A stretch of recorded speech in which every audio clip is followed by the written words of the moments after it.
Chris Christie suspends his campaign in the Republican presidential primary. Now, his decision comes days before the Iowa caucuses and clears a wider path for Nikki Haley in the second state to vote, New Hampshire. However, Donald J. Trump remains the favorite. Christie's departure was overshadowed briefly when he was caught on a hot microphone candidly discussing two rivals, Nikki Haley and Ron DeSantis, before making the announcement. According to Chris Christie, she's going to get smoked. And you know, and I both know it. That's what Christie could be heard saying of Nikki Haley. She's not up to this, he added, of Mr. DeSantis. DeSantis called me petrified. Now, Christie's exit effectively ends a phase of the Republican presidential contest, removing from the field its most aggressive Trump opponent and the only proponent contender who had argued that Trump was unfit for office. The House Judiciary Committee today voted to approve a contempt of Congress citation of President Biden's son, Hunter Biden. Now, this is after Hunter made a surprise appearance at the Capitol, prompting bitter partisan fighting. Representative Jared Moskowitz, a Democrat, offered to support a contempt citation against Hunter Biden if Republicans would add the names of GOP congressmen who failed to comply with subpoenas, and that would include GOP congressional leader Jim Jordan. And when President Biden shook up the Democratic Party's presidential nominating calendar, Democrats in the two states that were bounced from the front of the line reacted in different ways. New Hampshire Democrats are going down kicking and screaming, insisting on holding a primary as if they hadn't just lost their opening spot. Iowa Democrats, however, are shamed by a 2020 fiasco that included a days-long wait for results that were nonetheless riddled with errors, have meekly accepted their fate as primary season also rans. And Trump's boldest argument yet for immunity from prosecution includes him being immune from prosecution even for assassinations. Yes, a lawyer for the former president said Trump would be immune from prosecution for the murder of a political rival unless he was first impeached and convicted in Congress. We can tell by the judge's questions, they weren't too aligned with Trump's lawyer's argument. And 5 days out from the Iowa caucuses, dual televised events by Republican presidential hopefuls are on tap for tonight as the candidates try to woo the first voters to officially pick sides in the 2024 election. A Fox News town hall will feature Donald Trump. That will go head to head with a debate on CNN between Nikki Haley of South Carolina and DeSantis of Florida. And the judge overseeing Donald Trump's civil fraud case said he will not be allowed to speak during closing arguments in the trial, which these arguments are going to take place tomorrow. Now, Trump refused to say that he'd stick to the facts of the case and not engage in any attacks. Trump had requested to deliver part of the arguments himself. Now, the judge denied the request today after a contentious back and forth and with Trump lawyers about certain preconditions the judge wanted him to meet. This is Areva Martin in real time, and I'm your host, Areva Martin. This is your one-stop destination for today's trending news, expert analysis, and my unfiltered opinions. Today, in this hour, to help me with all of this breaking news is Dr. Raphael Sonnenschein, Executive Director of the John Randolph Haynes and Dora Haynes Foundations. And joining us for his debut appearance on Areva Martin in real time is Marvin Pendarvis. He is an attorney and state of South Carolina House Representative for the 113th District. And in hour two, you know what we do. We go behind the headlines, we dig deep, and we bring you those stories that people are talking about. Well, most people, particularly people on the West Coast, are talking about awards season.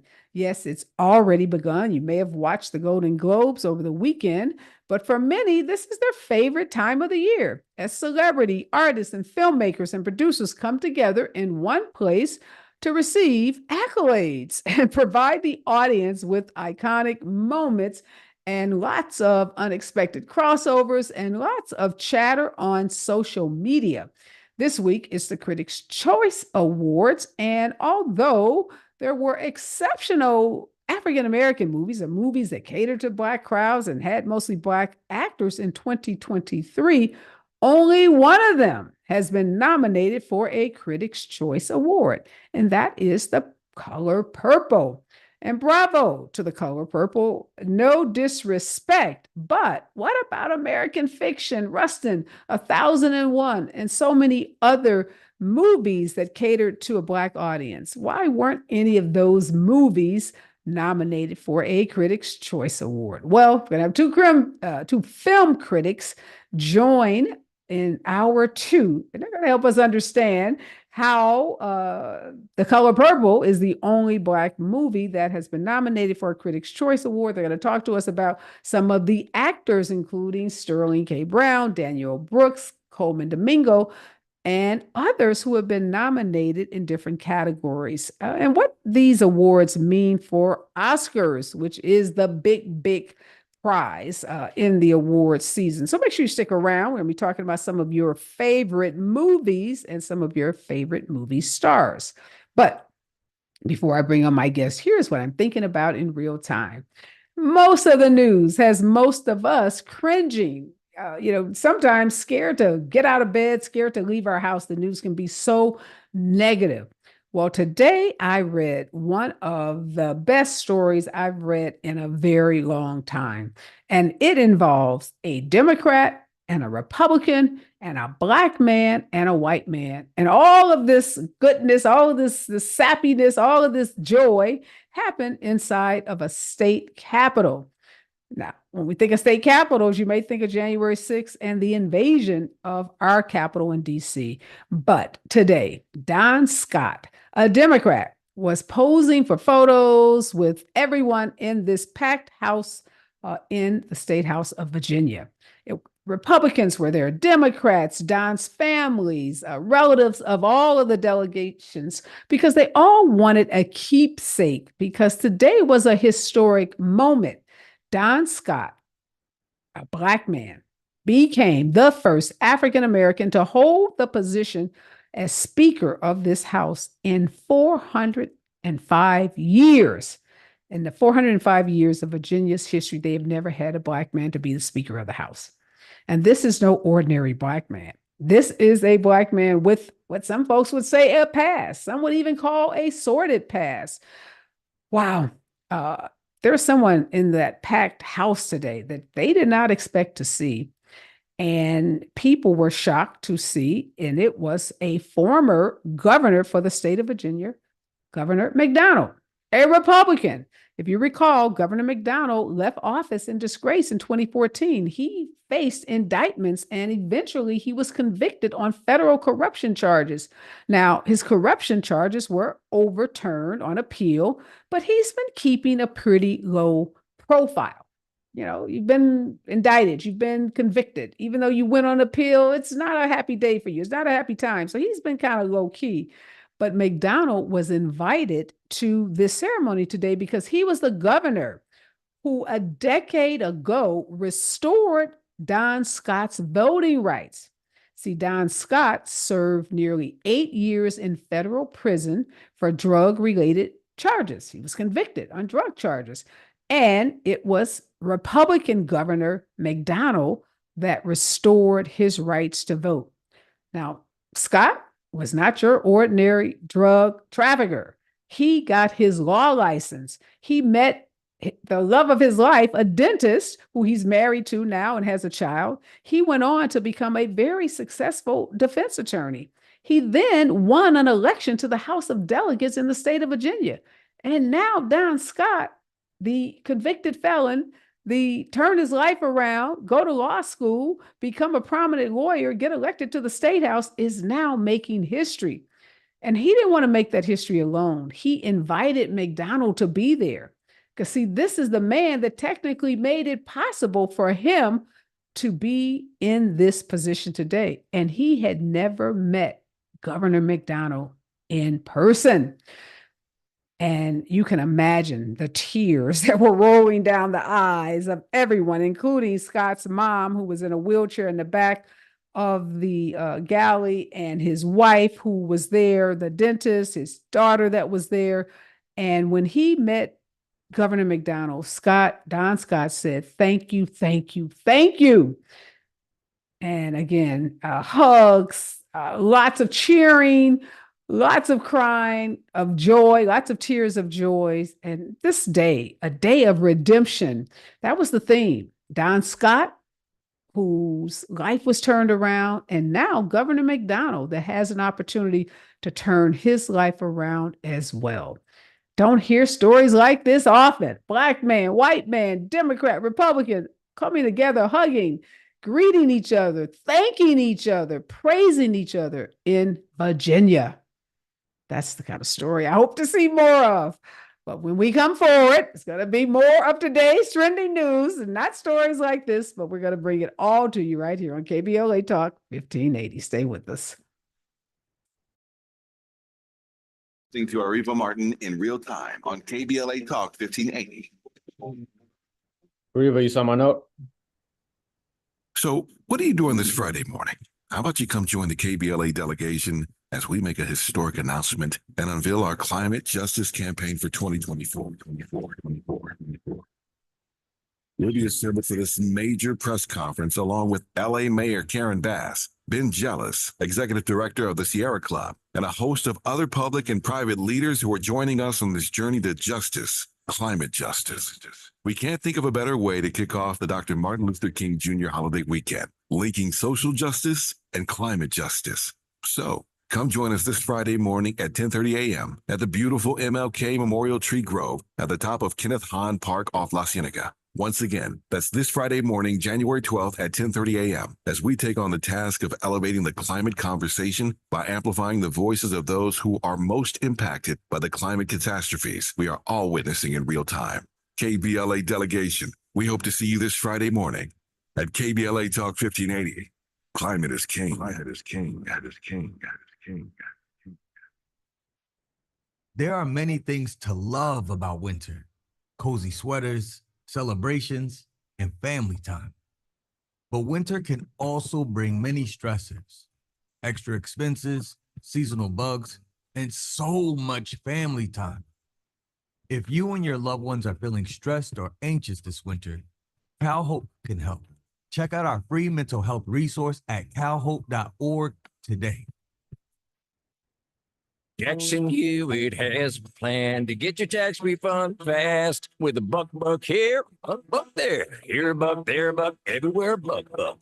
You don't have to wait weeks for your tax refund. Get money sooner with a no-fee refund advance loan at Jackson Hewitt. On this loan, there's a money today guarantee. E-I-E-I-Do.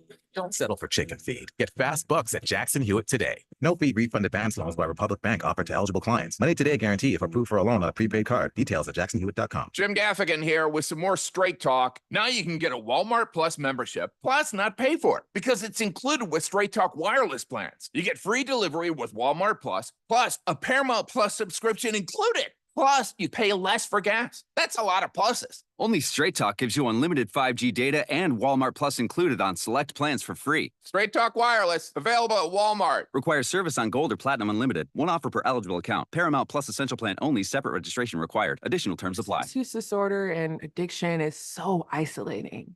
And so as a Black woman in recovery, hope must be loud. It grows louder when you ask for help and you're vulnerable. It is the thread that lets you know that no matter what happens, you will be okay. When we learn the power of hope, recovery is possible. Find out how at startwithhope.com. Brought to you by the National Council for Mental.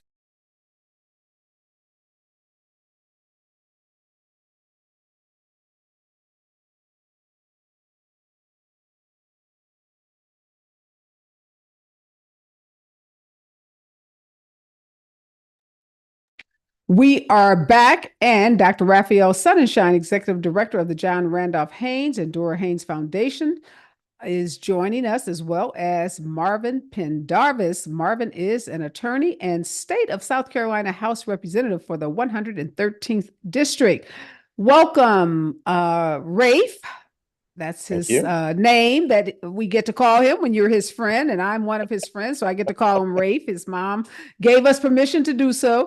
And welcome, Marvin. Thanks to both of you. Let's start with Hunter Biden. What a spectacle today in the Capitol. And I particularly want to ask you, Marvin, because one of your congressional leaders from South Carolina, she just was beside herself. She called Hunter Biden out. She said that was, his storm, what she called the storming out of the Capitol was the epitome of white privilege. This is Representative Mace from South Carolina. What do you make of what you saw today with the vote to hold Hunter Biden in contempt and the way Republicans carried on? Well, I think, first off, thank you for having me on your show. It's good to be back and be able to do it virtually this time. And what I'll tell you is what we've seen from how Republicans have handled themselves is really hypocrisy and honestly just outright ridiculousness. And the reason why I say that is this.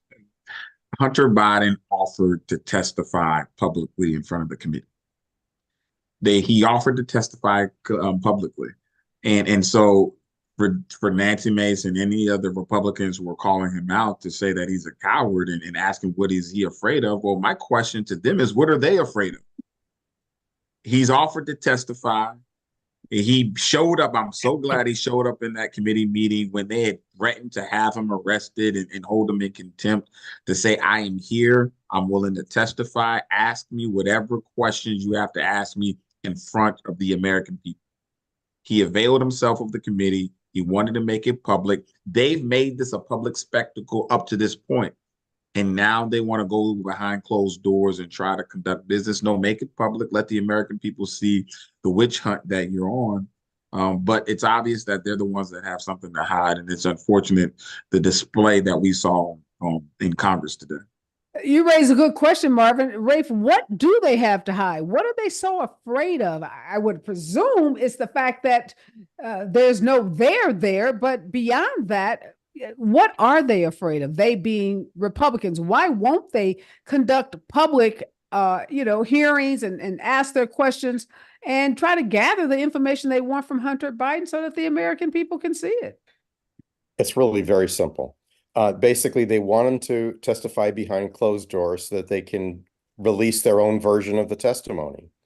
And he basically busted them on it and said, not only will I testify, but I'll testify in front of everybody. They're not afraid. They're disappointed that they haven't gotten plan A and they had no plan B. And Biden, who's made kind of a mess of his life, turns out to have sort of a modicum of cleverness about him. And I don't know if you remember the old telephone company commercial where a guy's talking to his mother and she says, you never call, you never call, you never call. And he says, Mama, I am calling. I'm calling right now. This is the kind of thing voters actually recognize. That commercial, I don't know, it goes way back. I'm sorry. It's an old commercial, but it was a very funny commercial. He's saying, I'm here. I'm testifying. Call me up. I have to walk 5 feet to testify. So they're not afraid. They just don't have a plan B, plan A that they've used before. And they think nobody figures out that they've used it before and plans for it the next time.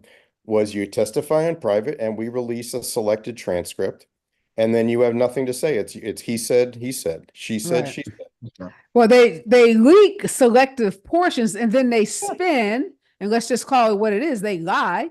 They don't just spin, they lie about what was said in those private depositions, and we're left to wonder what actually is the truth. I got to go back to this Nancy Mace, though, Marvin. You're here. I presume you know this woman. You're from South Carolina. She was just going bizarre, bonkers today. You're the epitome of white privilege, coming into the Oversight Committee, spitting in our face, ignoring a congressional subpoena to be deposed. What are you afraid of? You have no balls to come up here.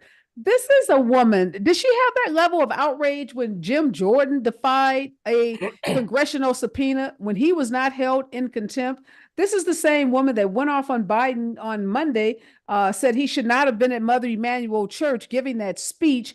And she was raked over the coals because she's done nothing on gun control. She's done nothing to advance the people of South Carolina.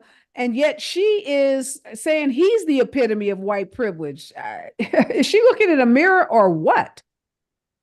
I know Nancy. I know her well. We actually served 2 years together in the South Carolina House of Representatives, so I know her quite well. And what I will tell you is I was a bit shocked and really appalled at the comments that she made today when it comes to asserting that Hunter Biden is expressing white privilege in this aspect. The reality is, she's trying to score political points, right? She's trying to rile up her base, rile up the GOP base, to go out and get angry at Hunter Biden, to attack Hunter Biden, and to do everything that they can to try to tear down this administration, because that's what this is about. And this isn't about Hunter Biden. This is about the president and his administration and trying to attack them at every turn. And so it's unfortunate what she said. A lot of it reeks of hypocrisy, especially given the examples that you alluded to in your question. And so I'm quite frankly disappointed. But to say I'm surprised, no, because I understand that this is the MO for a lot of GOP members, and especially those who are looking to score political points. And as they try to move up the ranks in the congressional seats. I wonder, Rafe, is she trying to compete with Elise Stefanik? Because, Elise has been scoring points with Donald Trump lately. She's kind of appointed herself the next in line, I guess, particularly since she parroted Trump when he called the lawfully incarcerated insurrectionists hostages. She repeated that term and referred to them as hostages. And Elise Stefanik and Donald Trump know that if you have been indicted and prosecuted and convicted and sentenced to jail in this country, you are not a hostage. They've never called, the millions of Black folks sitting in jail hostages, or, any other person that has been, tried through our judicial system. Now, all of a sudden, these insurrectionists are hostages. So maybe Representative Mace feels like she's got to one-up Elise Stefanik, saying you don't have any balls. You're just saying all kinds of nonsense, like just degrading the office, just ridiculousness from a congressional leader. Is that, you think I'm off with that, Rafe, or might I be on to something? Well, there's two things happening. One is there's a great race for vice president in the Republican Party, not president. And the way to do that is to impress Donald Trump, that you will say things that sound like the kind of things that he would say or think, so that he would be comfortable with it, which is normally not the normal way to run for vice president, by the way.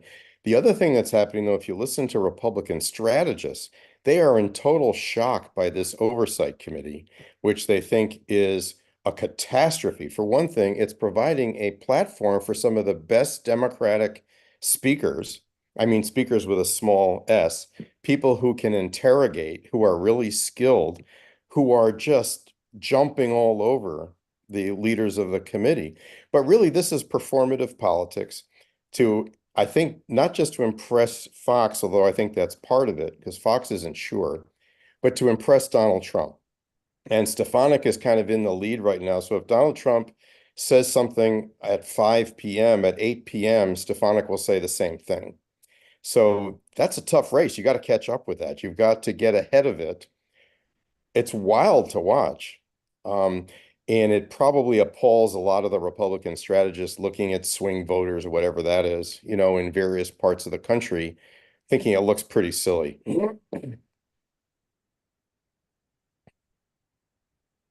And we're going to go to break right now because Areva's had a power outage in her home, and we're going to try to figure that out. But it's Avi Bernard just stepping in real quick to see if we can get Areva's power situation figured out. So we will be right back after this news, traffic, and sports update. Okay.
Further information. A stall in Van Nuys remains blocking the center lane of the 405 North before Sherman Way. Heavy traffic continues in North Hills, but an accident involving a motorcyclist has been cleared. Also on the 405 North before Nordoff Street. Right now, there's a 30-minute traffic jam in recovery from Getty Center Drive. Right now, there are young people across the world facing a tough choice. Continue their dream of education or drop out to help their family put food on the table. You can help change their future in a single moment. See how far your support can go at unbound.org. This is the KBLA Sports Minute with Ray Richardson.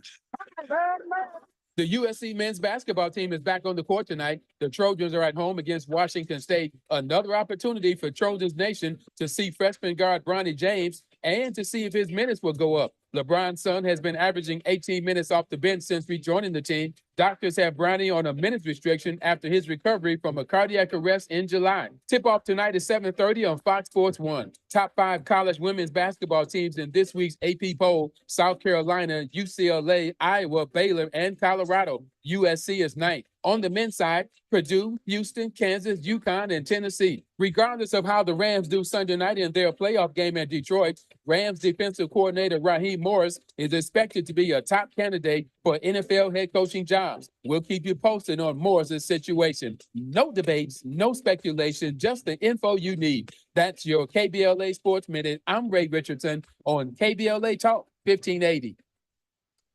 So, what are you doing this Friday morning? How about you come join the KBLA delegation as we make a historic announcement and unveil our climate justice campaign for 2024. We'll be assembled for this major press conference along with LA Mayor Karen Bass, Ben Jealous, Executive Director of the Sierra Club, and a host of other public and private leaders who are joining us on this journey to justice, climate justice.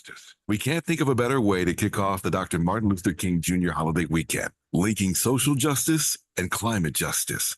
So, come join us this Friday morning at 10:30 a.m. at the beautiful MLK Memorial Tree Grove at the top of Kenneth Hahn Park off La Cienega. Once again, that's this Friday morning, January 12th at 10:30 a.m. as we take on the task of elevating the climate conversation by amplifying the voices of those who are most impacted by the climate catastrophes we are all witnessing in real time. KBLA delegation, we hope to see you this Friday morning at KBLA Talk 1580.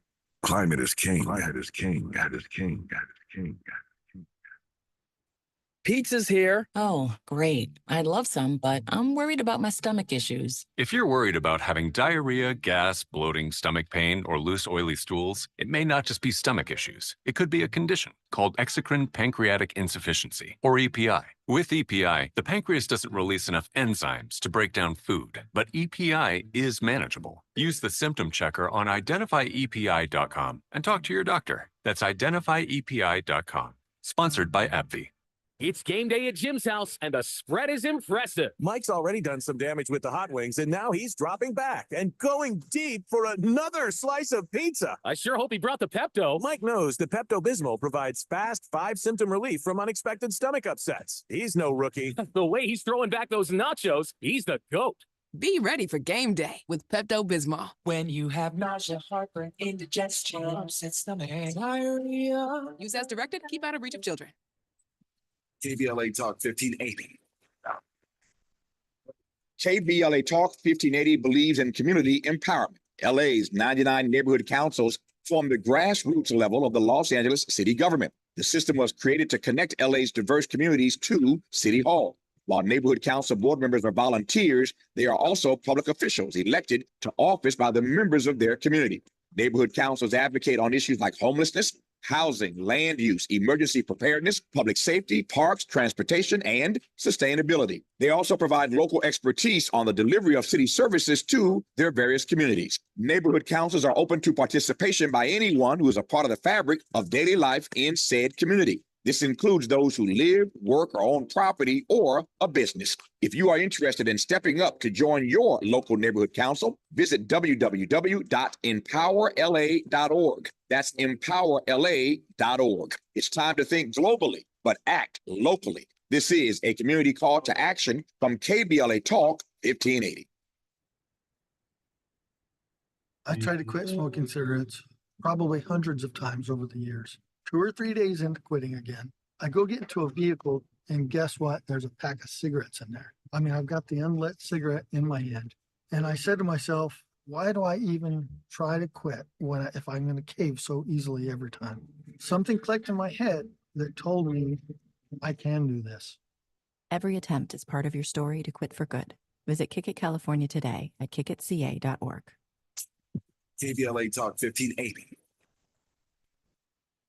KBLA Talk 1580, connecting you with services and solutions. Single Moms Planet is a nonprofit organization dedicated to uplifting under-resourced single mom business owners and working mothers nationwide. Single Moms Planet offers comprehensive programs of financial literacy, business development, mentorship, and entrepreneurial training. They provide education, accountability, and hope. Single Moms Planet was founded by model, TV personality, and producer Nefertiri Plessy.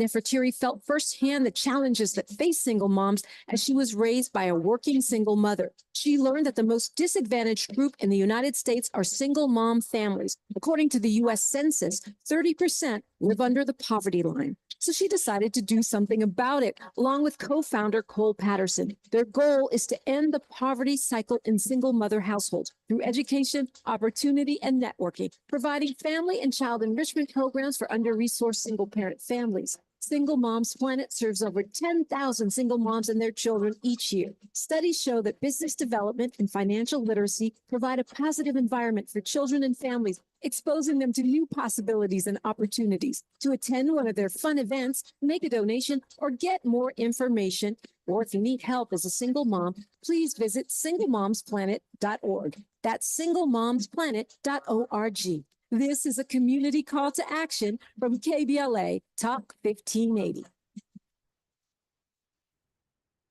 For all of us, this generation and the next, there is simply no place in our lives for litter.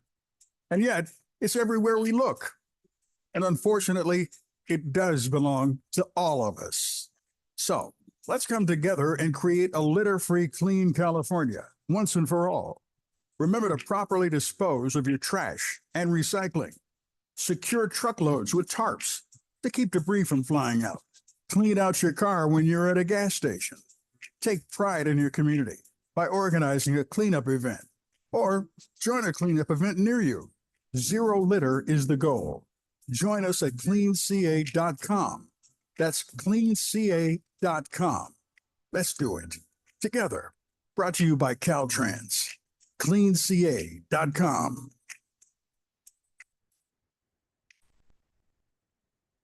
KBLA Talk 1580.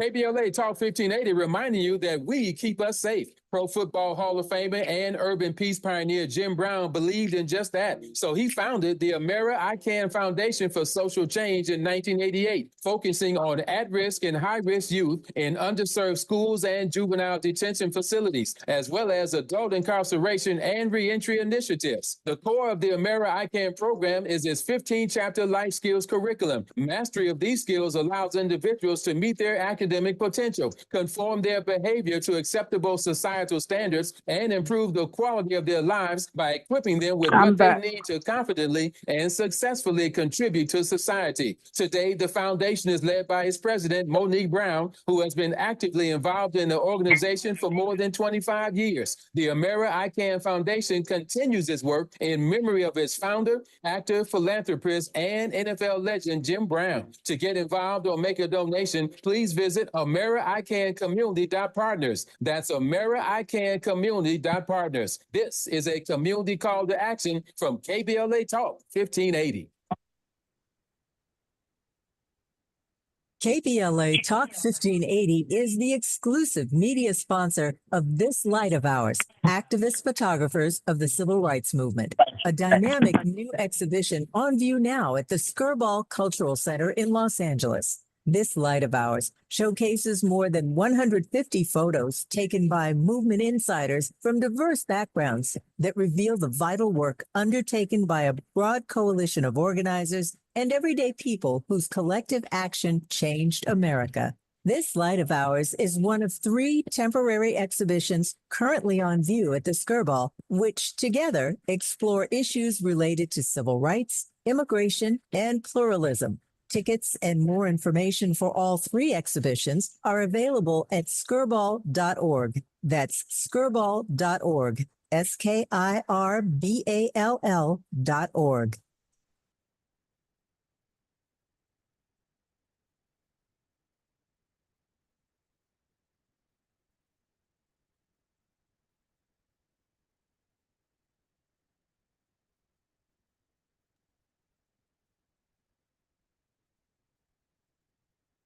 We are back, and Dr. Raphael Sonnenschein, the Executive Director of the John Randolph Haynes and Dora Haynes Foundation, is here, and Marvin Pendarvis, an attorney and State of South Carolina House Representative for the 113th District, is also joining us. All right, Rafe, Chris Christie is calling it quits, but he made a splash by being caught on a hot mic, basically saying that Nikki Haley didn't have a snowball chance in hell of winning. This is the woman he's been telling everyone to support. I don't know. Maybe it's the first item of interest in this campaign that it might elevate Haley to a near victory in New Hampshire, which unfortunately for her doesn't always mean that much in a nominating struggle. Lots of people who never get the nomination win there. Remember, Democrats and independents can vote in the Republican primary. So it could be anything, but it's great news for Nikki Haley, except that he might not endorse her. I don't know. With Christie, you just never know. But it's actually maybe the first news in the Republican presidential world since 2016, because it allows the possibility of one major candidate to focus on Trump. But will Haley do that? Because she's been trying to go in both directions about whether she's really attacking Trump. So I don't know, but I think it's at least maybe the most significant event in the last few months on the Republican side. But Marvin, we know that Chris Christie played a very important role. He was out there attacking the country unfit to be president. DeSantis won't do that. Nikki Haley won't do that. So in some ways, this is a huge victory for Donald Trump, because he won't have Chris Christie out there, at least on the campaign trail, talking about it. I think you hit the nail on the head. He was probably the only candidate in the GOP field that was willing to take Donald Trump head on and criticize him and really call him out to task on some of the issues that he presents as far as being the GOP nomination. But ultimately, what I think we're headed towards is a Nikki Haley versus Donald Trump showdown for the GOP nomination. I think that's ultimately what's going to happen. I suspect that at some point, Ron DeSantis's campaign will falter and he'll get out of the race, and it'll be Nikki Haley versus Donald Trump. And at that point, she will be forced to take him head on. And so, for her, just speaking out as far as what her camp is probably thinking, that this is obviously a good thing. It gets someone out of the race that he was the one that was willing to take him head on. And because he kind of bloodied him up, if you will, and kind of named a number of things that he did that were problematic, I think it'll probably allow Nikki Haley to be in a better position once it gets down to the two of them, which I suspect it will be for the GOP nomination. How ironic is that, Rafe, that Ron DeSantis, who was supposed to be the answer, Trump 2.0, Trump but more refined, Trump but with less chaos, turns out to be a chaos agent himself, and to go down in flames. Looks like that's what's going to happen to him in Iowa, New Hampshire, and the entire primary for the Republican nomination. It's never a good thing for a politician that everybody who meets you who never met you before can't stand you, which seems to be the Ron DeSantis model. That doesn't seem to be true of Nikki Haley, despite some of her astonishing verbal missteps recently. But you know what? This whole story has been the rematch of Trump and Biden, and the pundit world just refuses to accept that that's been in the cards all along. So from the pundit standpoint, Haley's the greatest thing since Ron DeSantis, because it's something other than the basic narrative that's most likely to happen. if she's really running for 2028, she's going to have to handle Donald Trump with kid gloves, which makes it impossible to defeat him. And the downside for Republicans in the Trump era is they're always trying to preserve their political viability in the party, which makes them nobody. Now, Christie had no viability in the Republican Party. He has no friends in either party. So he was free to go out and just say whatever popped into his head. But I think Marvin's right. I think with him out of the race, kind of all the challenge kind of directly to him is gone. Yeah, which brings us to the calendar. So, Marvin, you're in South Carolina. Joe Biden says, look, let's change this calendar up so Iowa, New Hampshire aren't the first nominating states in the Democratic presidential election. There are not enough diverse voters in those states. Let's give it to South Carolina.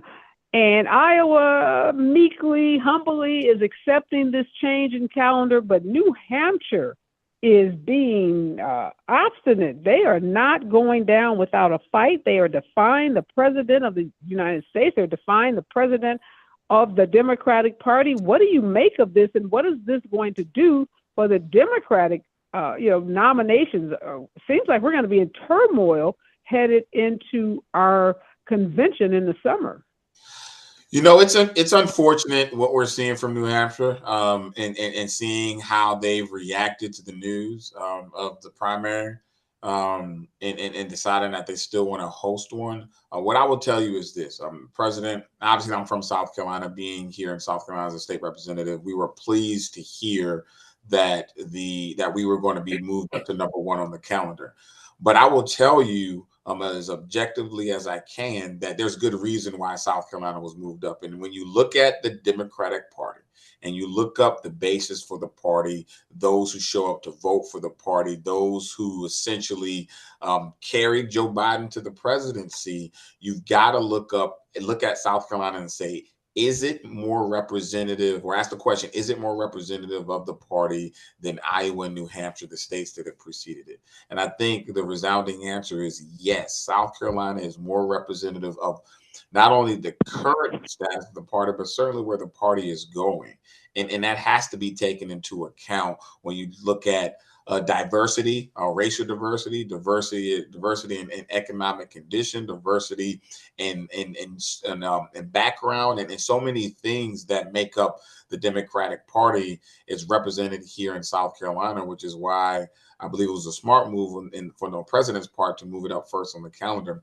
But as far as the future and how it looks when it comes to New Hampshire and Iowa in the responses to this move shift in the calendar, it does give me some concern, because what we don't want is a fractured party leading up into the convention. We know that this is going to be a consequential election year, especially with the likelihood that Donald Trump will again be the GOP nomination. As Democrats, we need to be as united as ever, and this is certainly not getting us to that point. And so I'm hoping that that cooler heads will prevail, and that ultimately this will be something that'll be past us as we move into the convention this summer.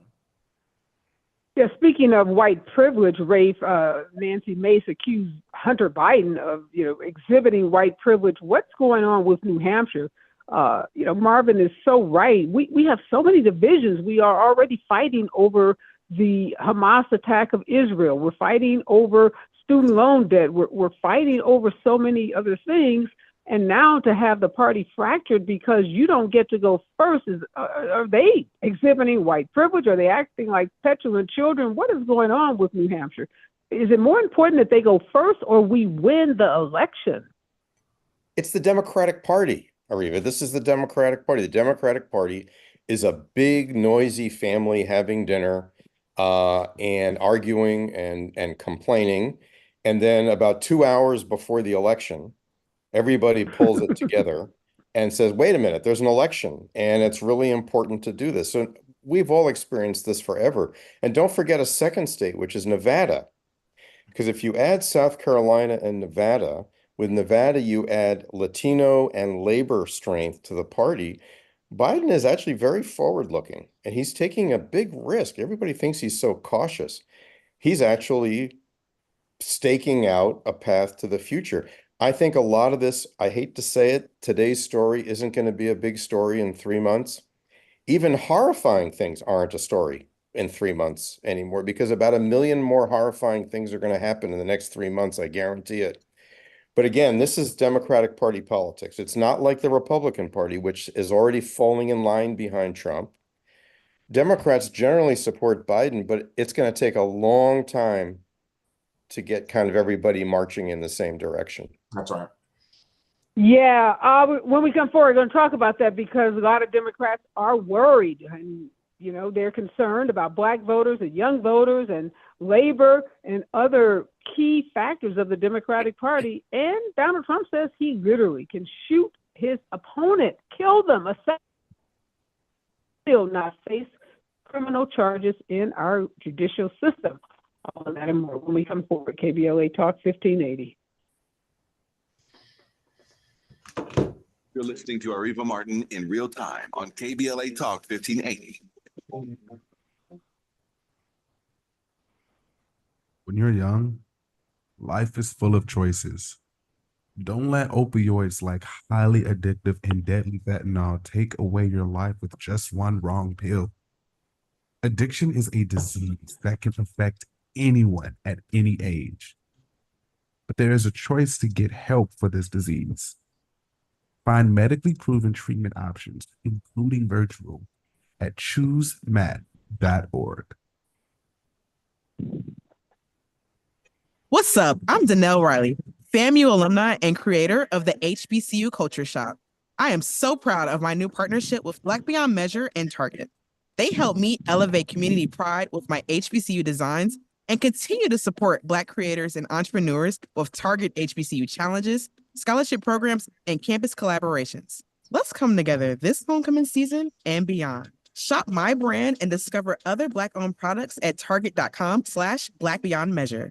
Cover California is a free service from the state that's already helped millions of people like you get and pay for health insurance. With financial help to lower the cost of health coverage, you could get a quality health plan for less than $10 a month. Every plan covers preventive care, doctor visits, emergency care, and more. If you have questions, we're here to help every step of the way. Cover California, this way to health insurance. Enroll by January 31st at coveredca.com. KBLA Talk 1580.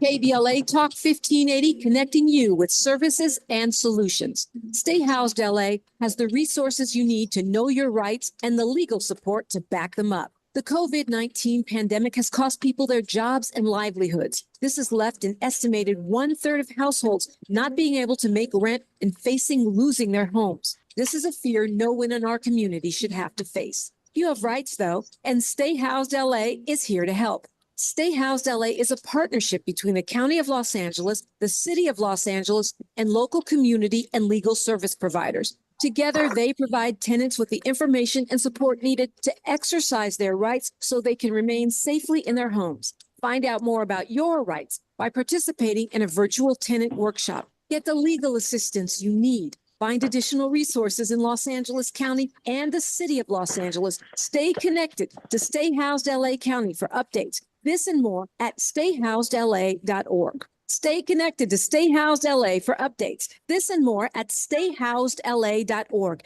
That's stayhousedla.org. Or call their hotline at 213-694-0040. We've got your Black with a community call to action from KBLA Talk 1580.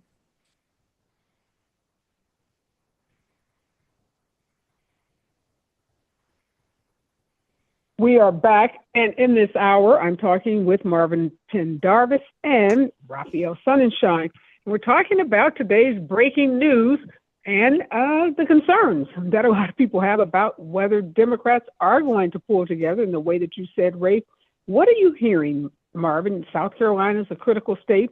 Even Clyburn, Representative Clyburn from your state, said he was concerned about the message from the Biden and Harris administration, that the message was not breaking through. So when you have someone as a senior statesman like Clyburn say that, that makes everybody get a little nervous. It does. And so I'll tell you this, President Biden was in Charleston, South Carolina, where I live at over the weekend. and he spoke at Mother Emanuel Church, which we all know where the 9 parishioners were killed in 2015 by a white supremacist. And he talked about the need for the party to move forward, but also talked about a lot of his accomplishments and really use it as a speech to try to galvanize voters and really get voters to understand what he's doing for the American people, but particularly the strides that he's taken in the Black community. And I think it's going to take a lot of that, Areva, for Black Americans to feel that this president is working for them. Congressman Clyburn's points are not lost. I think that this administration takes heed to a lot of things the congressman says, and that's something that they'll use as they move forward, because the reality is this: we know how much Black Americans play when it comes to Democratic Party politics, and there is a legitimate concern about President Biden's ability to connect with Black Americans. But one of the things that we have to do as a party is message better.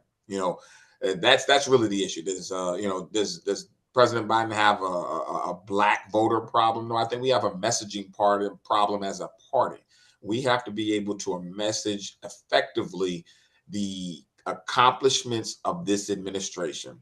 The things that he's done for Black Americans have been historic, groundbreaking, and really transformative when we look at what he's done with appointing Ketanji to the bench in the United States Supreme Court, to a number of the bills that he's passed from the CHIPS Act or the infrastructure bill. So there are things that are affecting them, but at the end of the day, we have to communicate those in a way that people are going to understand, that people recognize how the strides that this administration has taken, the wins that they've gained, affect people in their day-to-day lives. And that hasn't often been effectively communicated. And when we address that problem, and when we're able to do that, then I think we'll be able to communicate in a way that Black Americans receive what we're doing, and they can get behind this president and overwhelmingly support him to his reelection.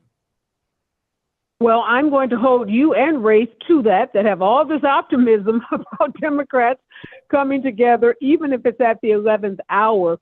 It just seems like to me, Rafe, it should be a lot easier. You have a man that was a chaos agent in the White House, 91 criminal indictment counts or 91 criminal charges filed against him, twice impeached, now making an argument before an appellate court in D.C. that literally he could shoot his opponent, send military personnel to assassinate his opponent and not be held accountable unless there's a impeachment and conviction in the Congress.